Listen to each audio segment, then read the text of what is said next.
Thank you so much for joining us for this episode of Leading Change. My name is Emma, and I've got Ryan with me today. We're going to be talking through this idea of fear of status.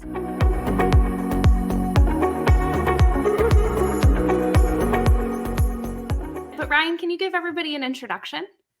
Yeah, no, one, it's great to be here, and I'm excited to talk about this topic that we kind of brainstormed in a little offline call. So that's fun. And so anyone who's unfamiliar with my work, I have been in the industry for 18 years. A big part of that was as a boots on the ground producer for a local agency. So I got insights into the traditional side. I spent about 6+ years in different executive roles, everything from chief marketing officer to CEO of insurtechs and other entrepreneurial organizations, and then came back and started my own agency back in 2020, which I sold in 2022 and exited from in October, and now have my own consulting firm called Finding Peak, and all operating inside the insurance industry. So very happy to be here and excited to talk with you. Yeah, well, thank you for joining me. And I gave this teaser that we were going to dive into this idea of fear of status, but I want to start by getting a definition from you. When you use that term and we were talking through it immediately, I was like, yes. But can you share what that means and maybe how it differs from just like the fear of failure that we all kind of talk about on a regular basis? Yeah. Why? So fear of failure is not necessarily inaccurate. So we were talking in the context of people, I think, creating online or something of that nature. I think maybe executives having their own personal brand. We were talking about something like that. And you had said, hey, this might be a cool topic to talk about the fear of failure as a reason we don't start or get going. And, my response to you, just for context for the audience, was that it's not a fear of failure necessarily. It's a fear of losing status. So when I say that, what I mean is no one is actually scared of failing. Failing is nothing. We fail all the time, right? Like constantly every day throughout our entire day, we have all these little micro failures and nobody cares. Literally, they just keep moving on with their day. If you trip over the rug as you're leaving the house, that's failure in walking, and you don't even think twice about it because you don't lose status. However, that same tripping on a carpet as you're walking out on stage in front of an audience of your peers, right? That potentially creates these high anxiety fear of failure moments because we could potentially lose status in our minds of tripping on stage in front of our peers. So at home, no one's watching. There's no loss of status for tripping on a rug, right? Tripping on a rug on stage in front of an audience of our peers, we could potentially lose status. And therefore that fear of failure bubbles up and we all have this anxiety. So the reason that I like to frame it in this way is because it gives us, I believe, a deeper insight into the psychology behind what we're actually afraid of, right? Like we're afraid that if I create a personal brand, it may, and then insert all the potential things that could, someone may look at my logo and think it looks, cheap and not want to work with me. Someone may read a take that I have and feel like I am underinformed and I lose status. Someone in a position, a purchasing position in a company that I could potentially want to be a client of mine sees that and then they disagree and, don't buy from me and I lose status. And that is really what is keeping us from creating, not failure. I mean, failure is nothing. Failure is meaningless. It's the result of that failure that ultimately holds us back. And that's why I wanted to talk about this, because I think it gets to the root problem and how do we work around that fear of status, right? How do we talk about what that actually means, what the realities are of losing status, et cetera, the trade-offs. And I think that will help a lot of people overcome this fear of failure. So one, I love that you're instantly like showing off your pro status by helping give people the context that I, as the host, forgot to give on the front end of our conversation. So thank you for adding that in there. That's okay. In my mind, everyone knew what conversation we had offline. That's all right. But so I want to dive into what you just kind of set us up for. And that's that idea of like, okay, so how do we start to move beyond this? And I'm a little disappointed that you pinpointed that it's not actually the fear of failure, because my go-to for people when they talk about being nervous about getting started and not having it be successful is always like, what's the worst that happens? No one watches you. Like, so you failed. Like, nobody saw the video. But that doesn't help us move through these other challenges Mhm. or kind of like voices that we have in our head. Yeah. So if we are going about building a personal brand, whether that's an individual who's trying to do it to maybe find another career opportunity or just to build expertise, or like you and I have both done, building a personal brand in order to generate revenue. Can Yep. you talk through how to start moving past that fear of status a little bit? So what's interesting about this is, so when there's no easy like meme answer to this, in my opinion. This is one of those like adult reality, like this is part of the universe kind of things that we kind of just have to suck up and deal with if we want to be successful, in my opinion. Um, I don't think there's a hack for this. I don't think there's like a 3-step ebook that we can read to get over a fear of failure.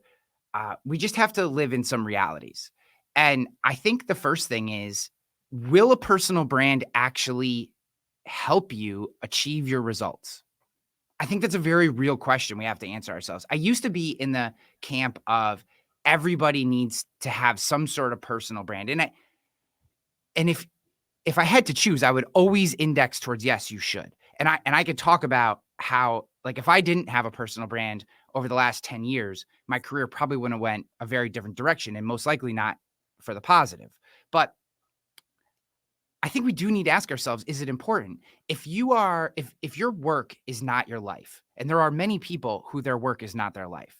For me, what I do for a living and my work is as much a part of me as any other aspect of my life is. That's me personally. For other people, I have friends who love what they do. They show up every day, they punch in, they work, they come home, and they completely forget about their work the moment they leave. It just isn't who they are. They're interested in insert something they do with their family or insert a personal hobby or insert whatever, right? Whatever their thing is. And that's who they are. And that's great. So if you're just, and I shouldn't say just in a negative or diminishing way. I don't mean that. It is a lot of work. And if you aren't cognizant and thoughtful about your personal brand, you can negatively impact your status in a community. So before you engage in a personal branding effort, I do think that it is worth having the conversation and doing a thought experiment.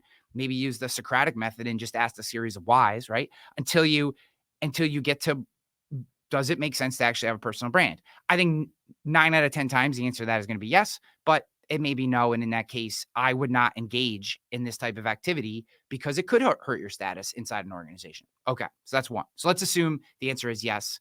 And I guess before I move on, does that make sense? Do you agree with that take?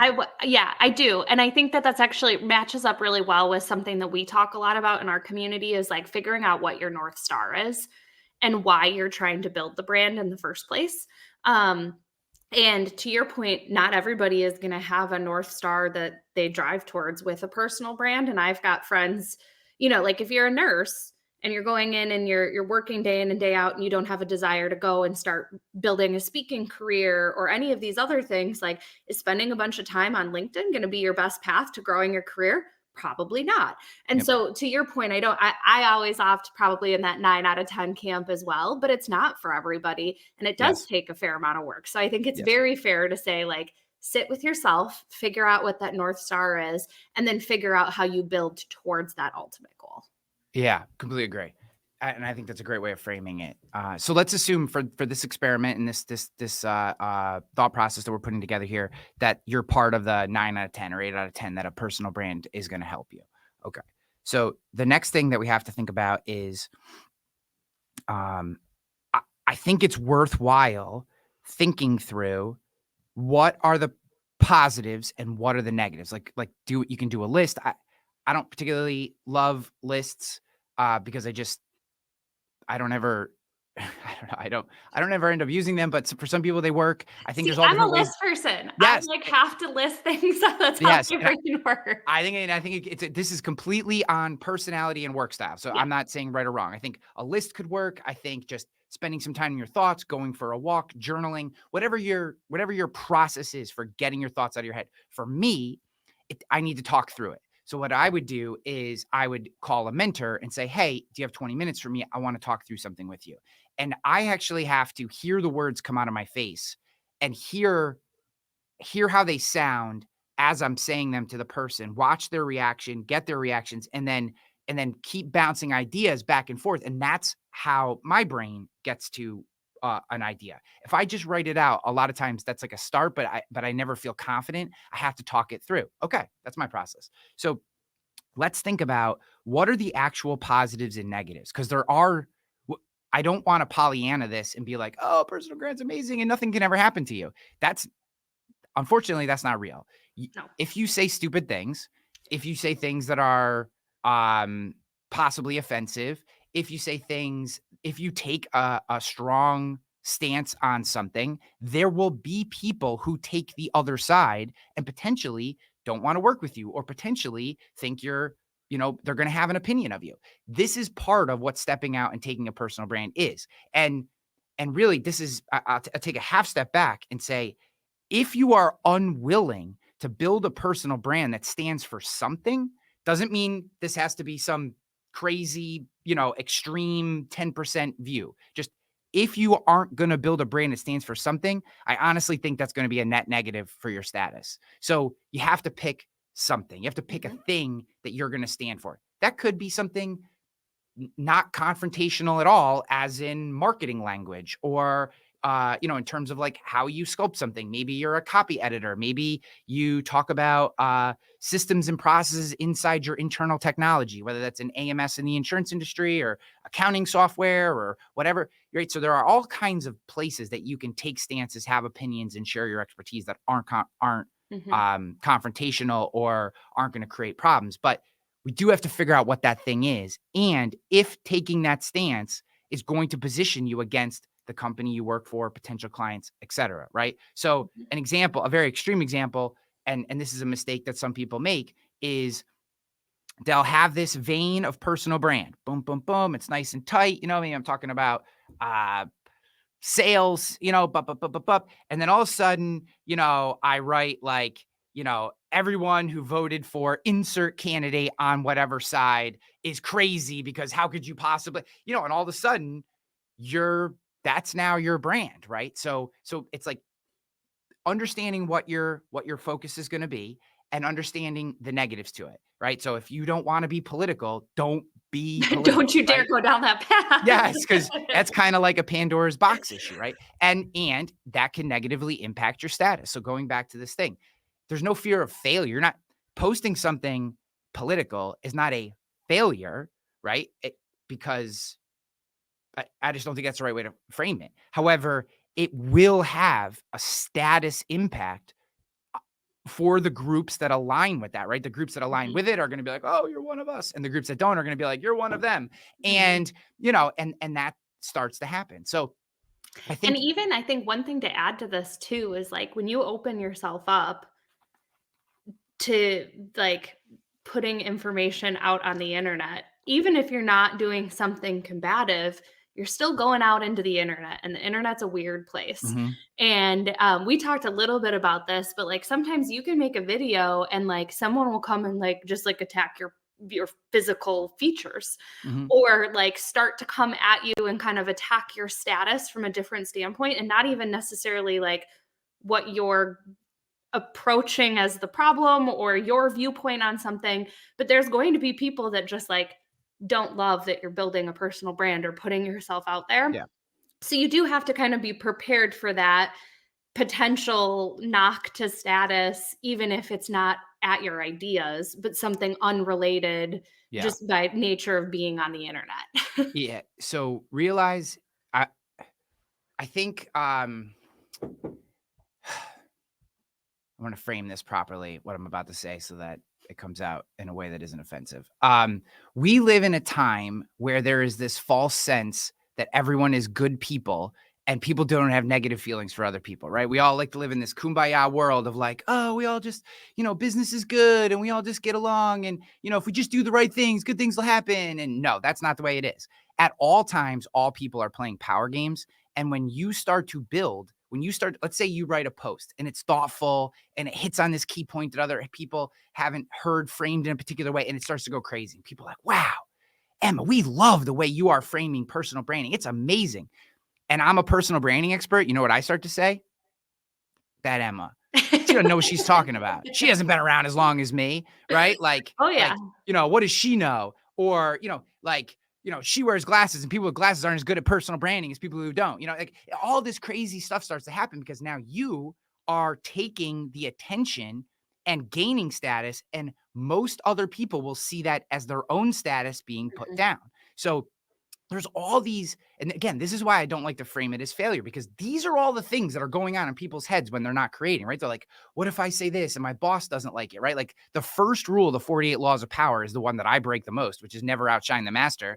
And like, I'm a loud, talkative person who's very public. So every time that I have been fired from a company, when you go back to the core issue in doing the postmortem, it's because the CEO of that particular company at that particular time didn't like that I was louder than they were. And maybe that's not the only reason, but that's a big part of the reason. And literally, I've been told that by 2 different CEOs. So it's like, that's a status issue, right? Like I impacted my building a brand, negatively impacted their status, which then negatively impacted my status by getting canned. And these are just the things that we have to think about. So that all being said, I want to go back to what I said originally, which is despite all of this status related stuff that we're worried about, that's the issue, I still believe having a personal brand is the right thing to do. And here's why. I've made just about every mistake you could possibly make. When I look at the 48 Laws of Power, which I think is a phenomenal book that everyone should read, regardless of your affiliation towards the kumbaya nature of the world, this is how what's actually happening in reality.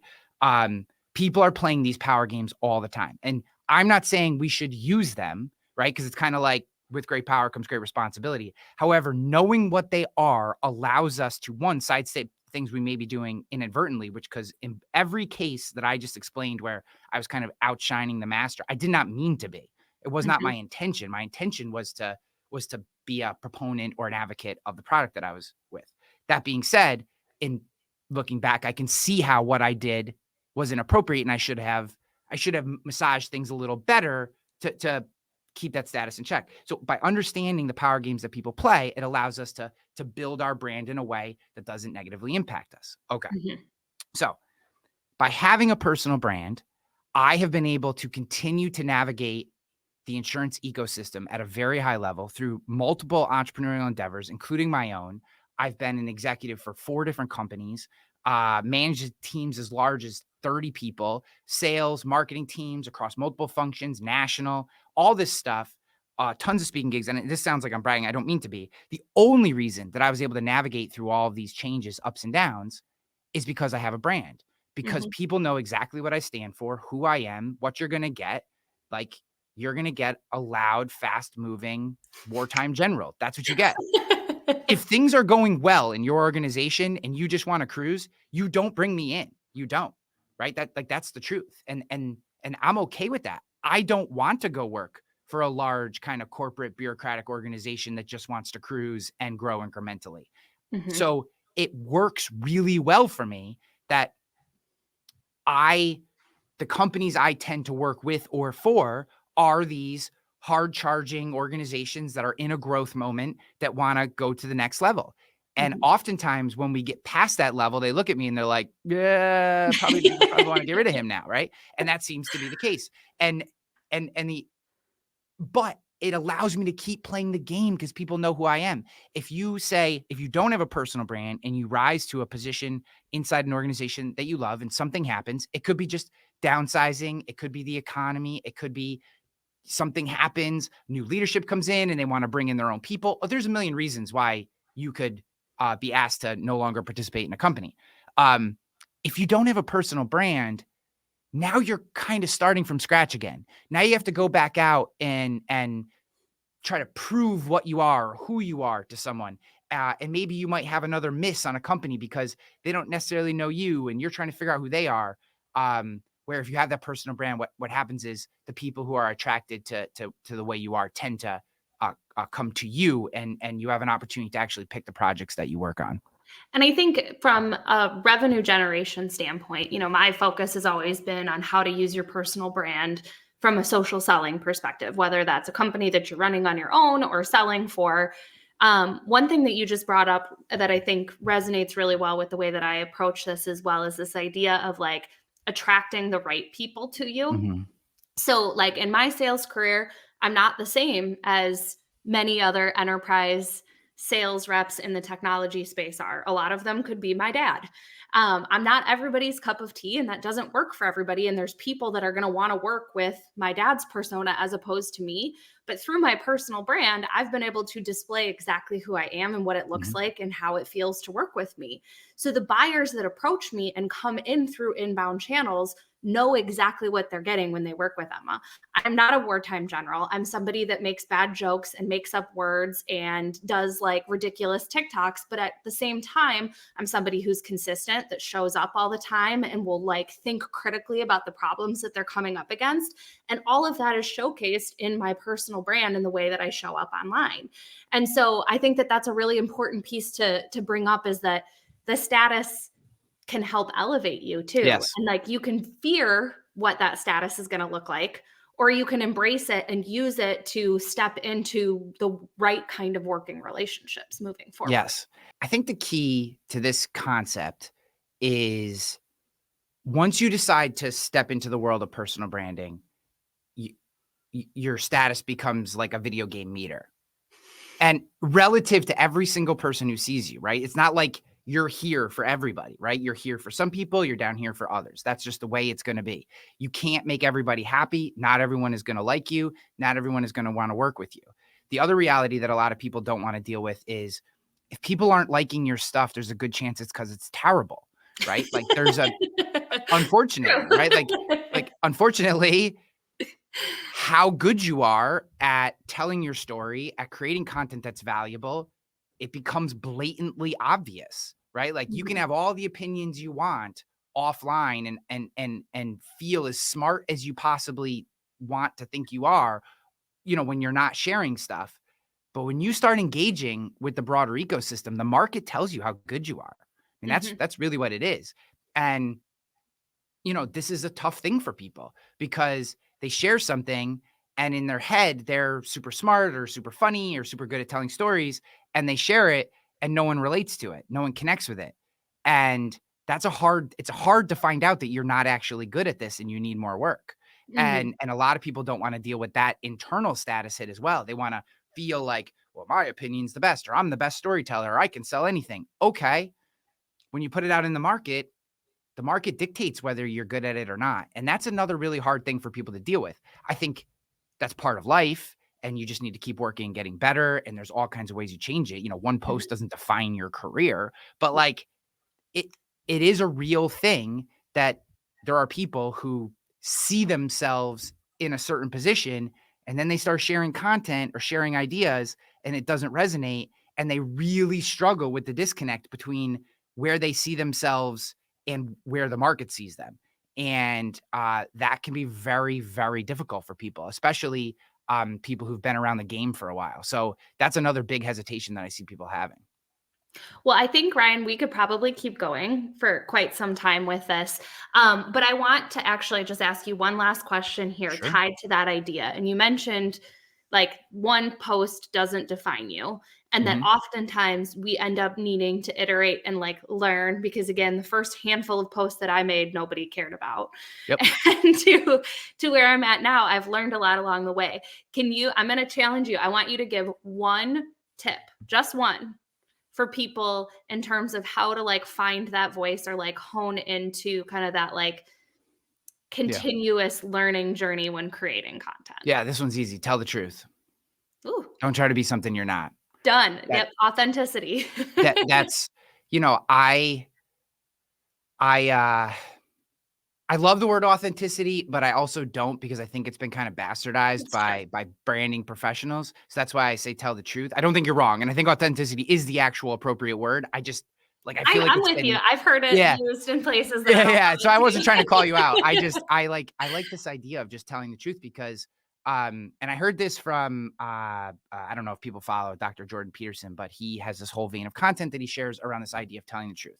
And the concept comes and again, I always like thinking things down to the next layer. So tell the truth. Okay, that sounds good and that's a good meme or whatever. But why is that important?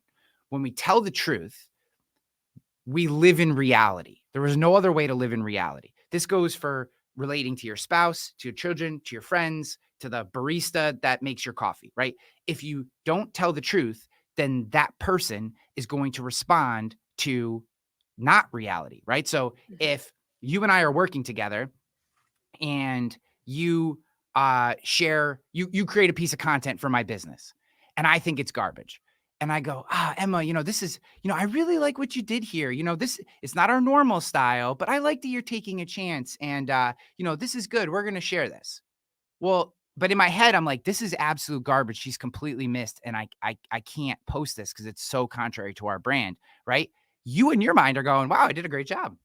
Mhm. I feel like I'm being nice to you, right? And I'm just making you feel good. And I don't want to be a jerk. And I don't want Emma to think that I'm a jerk. And I really do like her. And some of the stuff she creates is really good. And I want her to keep doing that.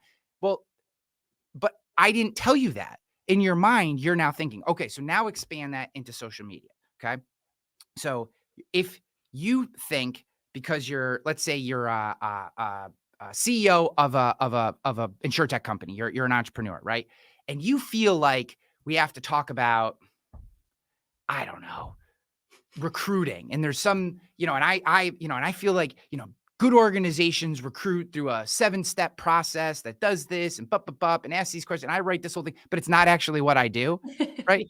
Then that's not living in reality. It's not the real process. It's not what your people go through. It's not what people who try to work for your company are going to experience when they do. It's also just people can smell it. There's this term in robotics called the uncanny valley. And it's basically you'll see it's like if anyone's ever seen the movie Ex Machina or seen any kind of like humanistic robot, right? We can make these robots now look and even move very close to humans, but we still have this immediate reaction that it's not a human, and that the distance between the robot and the actually being a human is called the uncanny valley, and it's something intrinsic to humans that scientists can't necessarily explain why we can tell, but we can tell immediately.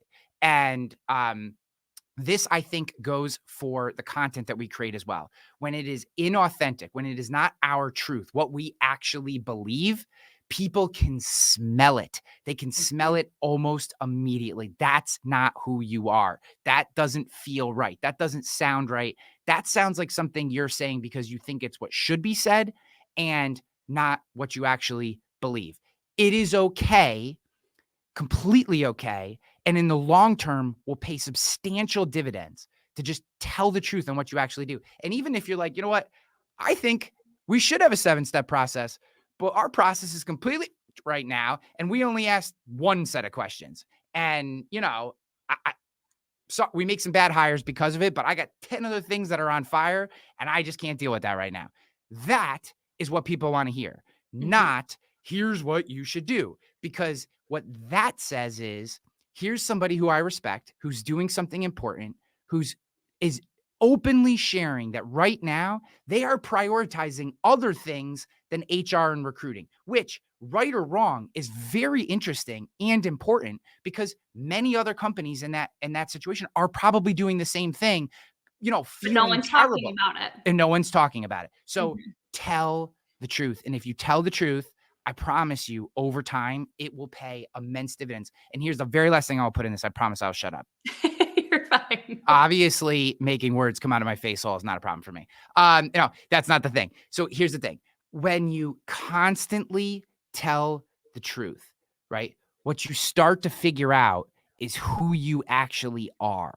And this may sound like a bit like foo-fooey or ethereal, but like as leaders, particularly as content creators, as someone who is thinking about things and trying to share ideas and concepts into the world, a content creator, right? None of us are perfect and none of us have all of our ideas clearly refined and defined at all times. And this goes for people as smart and like Brene Brown or Simon Sinek or oh man, I always forget her, but I love her. The woman who started Spanx. What is her name? Oh, I know exactly who you're talking about. I can Oh my picture her gosh, she kills me. face. Every time I hear her on an interview, I love her. She seems to have it all together, right? But then she'll always go back around and talk about how it may have seemed like she had it together, but she was also like on fire half the time too, right? And I Mhm. think that and basically by talking about it, and it may even been her where I picked up this idea by constantly talking about these ideas and sharing ideas and thinking through these ideas and talking and talking and talking and getting feedback. She actually started to say to herself, you know what? We don't want to become X. We want to be Y. Or, people may want us to become this thing or want to put us on this pedestal, but that's not actually who we are. We're this thing over here, or we're this version of it. And you only get there by telling the truth. If you Mhm. keep pretending to be something you're not, it just creates this false bubble around you. And I don't think you ever build a real audience that cares. You don't really connect with people at a deep level, and you yourself start to lose what's actually important to you as a content creator. I couldn't agree with that more. I mean, I always talk about that one of the benefits is like you get better at your job because you're Mhm. refining your thoughts and you are pushing yourself to think through things differently. But again, it helps you figure out exactly how you want to navigate the world and where you want to take your career, Yeah. whether that's or your company, to your point. And through my journey over the last 3 years, I'm in a very different place than I was when I started all of this. And I have some much stronger principles that I would say I'm building my career off of. And it all comes through what some people would say is a little vain from the social media side of things, but it's because I've challenged myself to think through these questions and kind of move through these thought experiments that we've been talking about. So I Can certainly I can I touch on that yeah. So you just said in there, which people may think is vain, right? And I think that's an interesting comment. Um, those people are idiots. So, and I want to be very clear on my feelings on this particular issue. When Just you taking a start stance. when you start sharing your truth, and I hate your truth, like I hate the term like lived experience. Like when you start sharing what you really believe into the space, right? Like I have this concept that I do not believe independent agencies and carriers are partners. And I think we have to stop using that word. I think it creates a false sense of commitment and I think corrupts the relationship between the two organizations. Now, this is like a bedrock, like traditional issue. This is a term that's been used for years. And when I started talking about this, people started losing their minds and saying things like, what do you know? What have you ever done? Oh, you can't share the results from your last agency. So, it's probably because you committed fraud or ran your agency into a mountain or all this hate, because I simply said, I would like to reframe the relationship from this kind of, I think, BS idea of partnership, which it's not, in my opinion, in any regard, to what it truly is a really dynamic and important supplier-distributor relationship. That's what it is, right? Um, but because this is like a mountain that people have stood on for so long, we're partners, right? They have decided, people like literally come at me. They write me DMs. They kind of troll my posts on this topic, and they'll say all kinds of stuff. So these people are welcome to their opinion, but their opinion cannot matter to you, right? And I know it's not good. I know people thinking, you said that as Oh a yeah. toss away comment, but I didn't want people to hear that and think that it impacts you, because I know that it doesn't, right? I mean, just the No. way you operate. But we can't. Not everyone is, I think, is allows themselves to be as self confident as you, whether you actually are or not. You obviously push through it in the places where you might not be if you're not, and I think that's wonderful and exactly the way you should act. But you people are going to have opinions that are Mhm. against yours. And what we have to do, I think, is use those as data points and keep moving forward. We Mhm. can't let them stop us just because, even someone you respect has a different opinion than you. If it's what you truly believe and you're telling your truth, you can't stop sharing it, because that person is going to have more respect for you because you have a firm disagreeing opinion that's based on facts and what you believe, than if you get wishy-washy and you start going, oh, well, what I really meant was, and now that person knows that your opinion doesn't really matter. You don't believe in it, and they're going to stop listening to you. And what's going to happen is they're going to stop hating, but they're also going to stop respecting you. Mhm. And that's a slippery slope we don't want to go down. So we can't let these people whose opinions disagree, we want to use them as data points, and we want to have healthy relationships as much as we can, but we can't let them stop us from sharing because we are worried about what they might think about us. I'm just dying at these little thumbs. I don't know why I don't this know where happens. they're coming from. I have literally no idea why that happens. It happens on every platform. I think it might be my camera for some reason. And I have to set it. It's so weird, and I don't know why it happens, to be honest with you. Well, hey, it liked what you were saying. It gave you a Yes, thumbs yeah, up. yeah. It's a perfect way for us to end the discussion. Thank you so much for joining me, Ryan. And for anybody that's not, make sure you make your way over to follow him on LinkedIn, TikTok, YouTube, you name it. He's creating content there. And certainly reach out to either one of us if you have any questions. But thank you again, Ryan, and thanks for joining us, and have a wonderful day, everyone. Thank you so much for joining me for this episode of Leading Change. If you liked what you saw, be sure to subscribe and come back weekly for more expert interviews on digital transformation, change management, and emerging technologies.